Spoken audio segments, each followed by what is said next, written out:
আসসালামু আলাইকুম। আজকে আমি আপনাদের সাথে শেয়ার করছি চিকেন নুডলস রেসিপি। চিকেন নুডলসটা আপনারা অনেক খেয়েছেন, তবে এভাবে একবার চিকেন নুডলস তৈরি করে খেয়ে দেখবেন। এর টেস্টটা এত বেশি হয়, এটা দেখতে এত সুন্দর লাগে কি বলবো। তৈরি করা কিন্তু একদমই সহজ কিছু স্টেপ ফলো করে আমরা এই নুডলসটির রান্নাটা শেয়ার করব। আশা করছি আপনাদের ভালো লাগবে। যদি ভালো লাগে অবশ্যই একটা লাইক দিয়ে ভিডিওটি দেখা কন্টিনিউ করুন। আর কথা না বাড়িয়ে চলে যায় মূল রেসিপিতে। আজকে আপনাদের সাথে অসম্ভব মজার এই নুডলসের রেসিপিটি শেয়ার করছি। প্রথমে আমি এখানে নিয়ে নিব কিছু চিকেন। এখানে আমি চিকেনের যে বেস্টের সাইজটা আছে বোনলেস, ওইখান থেকে আমি 1 কাপের মতো চিকেন এরকম কিউব করে কেটে নিয়েছে। এখন এখানে দিয়ে দিচ্ছি আমি কর্নফ্লাওয়ার, সাথে 1 চা চামচ মরিচের গুঁড়া, 1/2 চা চামচ আদা এবং রসুন বাটা, সামান্য একটু লবণ দিয়ে এটা খুব ভালোভাবে হাত দিয়ে একটু মেখে নেব। এই চিকেনটা কিন্তু এইভাবে ম্যারিনেট করে আমি এটা একটা সাইডে এটা ঢেকে 10 মিনিট আমি এটা রেস্টে রেখে দেব। চিকেনটা ম্যারিনেট করা হয়ে গেছে, এটা এখন 10 মিনিট আমি রেস্টে রেখে দিচ্ছি। এখন আমি চলে যাচ্ছি চুলায়। এখানে আমি প্রথমে যে স্টেপগুলো এগুলো করে রাখলে পরে কাজের ঝামেলা একটু কমে যায়। প্রথমে এখানে আমি 2টা ডিমের ক্রাম্বেল তৈরি করে এটা একটা সাইডে রেখে দিচ্ছি। এই কাজগুলো গুছিয়ে নিলে রান্নার পর একটু ঝামেলা করতে হয় না। পরে একটার পর একটা স্টেপ শুধু আমি অ্যাড করে দিলে আমার রান্নাটা খুব সুন্দরভাবে হয়ে যাবে। ডিমটা আমি একটু লবণ দিয়ে দেখুন, খুব যে একদম ঝুরি করে ভেঙে ফেলবো সেরকম না, একটু বড় করে রাখার চেষ্টা করছি। এই পর্যায়ে আমি চুলায় কিছু পানি বসিয়ে দিয়েছি। এখানে আমি 2 লিটার মতো পানি ব্যবহার করছি নুডলস সিদ্ধ করার জন্য। 1 চা চামচ লবণ আর 1 চা চামচ তেল দিয়ে দিছি। তেল আর লবণটা খুব ভালোভাবে পানির সাথে মিক্স করে নিচ্ছি।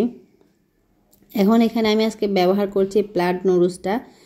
এটা আমি আরেকটা নুডলস ছিল ওই যে ড্রাগন নুডলসটা, সেটা খুঁজেছি, সেই নুডলসটা পাইনি। আমি এই মিস্টার নুডলসের এই নুডলসের প্যাকেটটা পেয়েছি। আপনারা যদি সেই প্যাকেটটা পান সেটা দিয়ে করতে পারেন, তাহলে আরও সুন্দর হবে। আর ওইটা দিয়ে করলে কিন্তু এর টেস্টটা অনেক ভালো আসে। আর এই ক্ষেত্রে অবশ্য মোটা নুডলসটা ব্যবহার করলে একটু বেশি সুন্দর লাগে। তো আমি এই কারণে এই মোটা নুডলসটাই ব্যবহার করছি। নুডলসটা আমি প্যাকেটটা খুলে পানিতে দিয়ে দিচ্ছি, দিয়ে আমি এটা 5 মিনিট সিদ্ধ করে নেব। এটা একটু সিদ্ধ হতে বেশি টাইম লাগে, অবশ্যই একটু দেখে শুনে সিদ্ধ করবেন, চেক করে নেবেন যে নুডলসটা সিদ্ধ হয়েছে কিনা। নুডলসটা সিদ্ধ হওয়ার পর এখন আমি এটা একটা ছাঁকনিতে ঢেলে এটা পানিটা গরম পানিটা ঝরে এখন ঠান্ডা পানি দিয়ে খুব ভালোভাবে ধুয়ে এটা একটা সাইডে রেখে দিচ্ছি। এখন চলে যাচ্ছি আমি এখানে চিকেনটা ভাজবো, তো সেজন্য তেল দিয়ে দিচ্ছি। আর তেলটা একদম যে গরম করে নিয়েছি সেরকম না, হালকা একটু গরম করে নিয়ে চুলার আঁচটা মিডিয়ামে রেখে আমি সবগুলো চিকেন এখন দিয়ে দিচ্ছি। একটার পর একটা চিকেন কিন্তু সবগুলো আমি দিয়ে দিব। দিয়ে আমি এটা 2 মিনিট একটু হালকা একটা ভাজি করে নিয়েছে। এখন অপর পাশটা আমি আরও 2 মিনিট ভেজে নিই। চুলার আঁচটা মিডিয়ামে রেখে আমি এগুলো অনবরত নাড়াচাড়া করে 5 মিনিট একটু ভেজে নেব। 5 মিনিট ভাজার পর আমার এই চিকেনগুলো একদম লাল লাল খুব সুন্দরভাবে ভাজা হয়ে গেছে। এই চিকেনগুলো কিন্তু একদম লাল লাল গোল্ডেন ব্রাউন করে এটা ভেজে নিতে হবে। এই পর্যায়ে আমি সবগুলো চিকেন তুলে নিচ্ছি। এখানে একটু তেলের মাত্রা বেশি আছে, তাই আমি একটু তেল উঠিয়ে সাইডে রেখে দিচ্ছি। এখন এখানে দিয়ে দিলাম আমি 1/2 কাপ পেঁয়াজ কুচি, আদা রসুন বাটা দিয়েছি খুবই সামান্য, 1/2 চা চামচ থেকেও কম এখানে ব্যবহার করেছি। হালকা একটু ভেজে নিয়ে এখন আমি এখানে দিয়ে দিচ্ছি কাঁচামরিচ কুচি, টমেটো 2টা মাঝখান থেকে এরকম কিউব করে কেটে দিয়েছি। আর দিয়েছি আমি এখানে একটু গাজর, প্রায় 250 গ্রামের মতো গাজর কুচি হবে। গাজরটা আমি এরকম চিকন লম্বা করে কেটে নিয়েছি। অনবরত গাজর, টমেটো, কাঁচামরিচ, পেঁয়াজ সবগুলো মিলে আমি আরো কিছুক্ষণ নাড়াচাড়া করে এটা ভেজে নিব। এখানে আপনারা এই পর্যায়ে চাইলে অন্য সবজি ক্যাপসিকাম বা আরো হাতের কাছে যদি বাঁধাকপি থাকে অ্যাড করতে পারেন। আমি এখানে শুধু গাজরটাই ব্যবহার করছি। এই পর্যায়ে আমি এখানে অ্যাড করে দিচ্ছি আগে থেকে যে ডিমের ক্রাম্বেলটা করে রেখেছি সেটা, আর যে চিকেনটা আমি ভেজে রেখেছি সেটা দিয়ে নাড়াচাড়া করে 1 মিনিট একটু ভেজে নিয়েছি।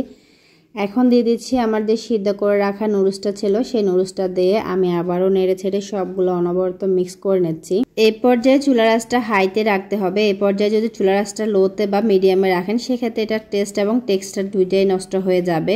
আমি এগুলো চুলার আঁচটা হাইতে রেখে অনবরত 2 মিনিট নাড়াচাড়া করে মিক্স করে নিয়েছে। এখন আমি এখানে দিয়ে দিলাম টমেটো সস 1 টেবিল চামচ, সাথে আমি 1/2 টেবিল চামচ সয়া সস আর 1 টেবিল চামচ লেবুর রস আমি এখানে দিয়ে দিচ্ছি। এখন দিয়ে দিচ্ছি সামান্য একটু লবণ। লবণটা আমি টেস্ট করে নিয়েছি, আমার কাছে একটু কম মনে হয়েছে। এই পর্যায়ে আমি সামান্য একটু লবণ অ্যাড করে দিয়ে সবগুলো আবারও নেড়ে ছেড়ে অনবরত চুলার আঁচটা হাইতে রেখে আমি 1 মিনিট এটা মিক্স করে নিচ্ছি। এই পর্যায়ে দিয়ে দিচ্ছি আমি ধনিয়া পাতাটা দিয়ে আমি এটা আবারও 30 সেকেন্ড একটু অনবরত চুলা আঁচটা হাইতে রেখে নাড়াচাড়া করে মিক্স করে নিতে হবে। এই পর্যায়ে এই টিপসগুলো কিন্তু স্টেপগুলো একদমই ইম্পর্টেন্ট, একটু স্টেপ বাই স্টেপ ফলো করতে হবে। চুলার আঁচটা আমি অফ করে দিয়েছি। চুলার আঁচটা অফ করে দিয়ে আমি অনবরত আরও 1 মিনিট এটা এভাবে ফ্রাই প্যানে নাড়াচাড়া করে নিচ্ছি, কারণ ফ্রাই প্যানটা এখনও অনেক গরম আছে। এই পর্যায়ে আমি নাড়াচাড়া অফ করে দিয়েছি আর চুলার আঁচটাও বন্ধ করে দিয়েছি। এখন আমি আপনাদের এটা দেখিয়ে দিচ্ছি যে এটা কি সুন্দর হয়েছে। এই পর্যায়ে দেখে এটা খেতে ইচ্ছে করছে। মাশাআল্লাহ, আমার আজকে চিকেন নুডলসের রেসিপি যদি আপনারা কখনো এভাবে করে খেয়ে না থাকেন, অবশ্যই আমি বলবো এভাবে একবার করে ট্রাই করবেন। আসলে এটার টেস্টটা আমি কি বলবো আর কালারের কথা কি বলবো, ক্যামেরায় আমার মনে হয় যেন পারফেক্টলি সব কিছু আপনাদের সাথে শেয়ার করতে পারি না, কেন জানি সেটা বুঝি না। আর আমি যে আজকে চিকেন নুডলসটা রান্না করছি এটা রাতে রান্না করছি। রাতের বেলা যখন রান্না করি সেক্ষেত্রে রান্নার কালারটা অনেক সময় হচ্ছে কি ডিসকালার চলে আসে, তো সেটা আমাদের ব্যর্থতা। আপনাদেরকে পারফেক্ট কালারটা আমরা হচ্ছে দেখাইতে পারি না, সেটা আমাদের কাছে খুবই খারাপ লাগে। তবে এটার পারফেক্ট কালার বা টেস্ট আর স্মেল এত সুন্দর এসেছিল। বাসায় এই নুডলসটা একবার তৈরি করে খেলে রেস্টুরেন্টের নুডলস খাওয়া ভুলে যাবে। সবকিছু মিলিয়ে একটা অসাধারণ নুডলসের রেসিপি হয়েছিল। তো আপনাদের কাছে কিরকম লাগছে জানি না, যদি ভালো লাগে অবশ্যই একটা লাইক দিবেন, কমেন্ট করবেন, সাবস্ক্রাইব করে আমার চ্যানেলের পাশে থাকবেন। আজকের মতো এখানে বিদায় নিচ্ছি। আল্লাহ হাফেজ।